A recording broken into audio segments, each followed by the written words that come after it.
Hi, everyone. This is Lowell, and this is another one of my favorite musicians, and that is the composer Olivier Messiaen. And Messiaen was a very interesting man. He was a composer in the 20th century around Paris, and he was a teacher at the Paris Conservatoire and a organist at a Catholic church there in Paris. He was very interesting in terms of his approach to music. He had what they call synesthesia. In other words, he said that he could see colors when he heard music, and so there was a sort of a parallelism in his.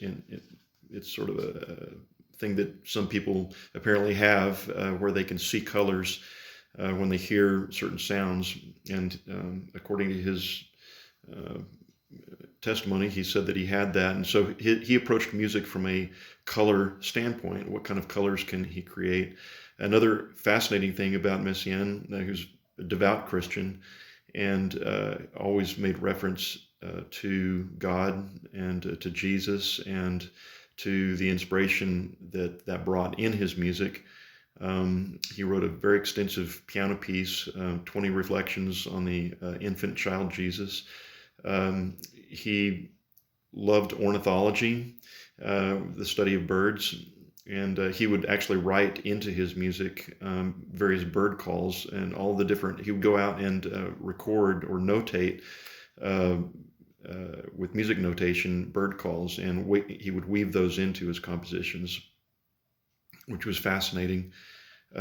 Parenthetically, I had an opportunity of studying with the great composer Samuel Adler at Eastman, and he had studied with Olivier Messiaen in Paris. And I asked Dr. Adler what was it like to study with Olivier Messiaen, and he told me a story that they just were walking through the woods talking about music, and Dr. Adler's comment was all he would talk about is birds and Jesus, which was funny. A funny story. Dr. Adler, of course, was his faith was Jewish, and so that was a funny story about Olivier Messiaen talking about his faith.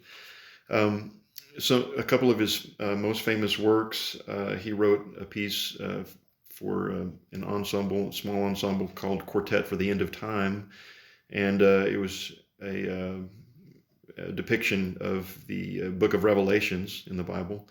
And then his famous symphony, see if I can say this, I always get tongue twisted with it, but Taranga Lila, there you go, Taranga Lila. And he employed the use of the Ondes Martineau. It's a keyboard that is sort of a little bit like a theremin, where you can kind of bend the pitches. And anyway, I really appreciate and admire Messiaen. Compositionally, he created some really interesting things dealing with the suspension of time. He was trying to create a sense of eternity, a sense of timelessness. And one way that he did that is with what we call non-retrogradable rhythms.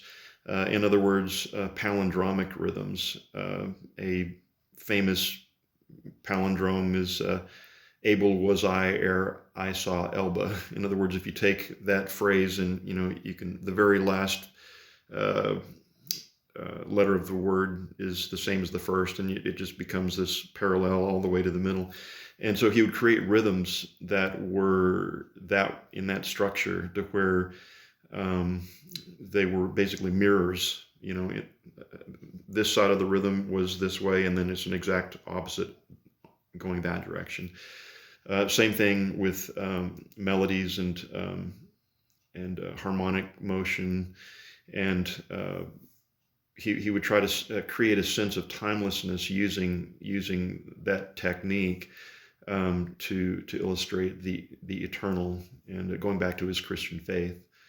And so I really appreciate him. He very unashamedly declared his Christianity, and in his writing, he tried to portray the colors of heaven, the colors of music, the eternity of heaven, and his relationship with God.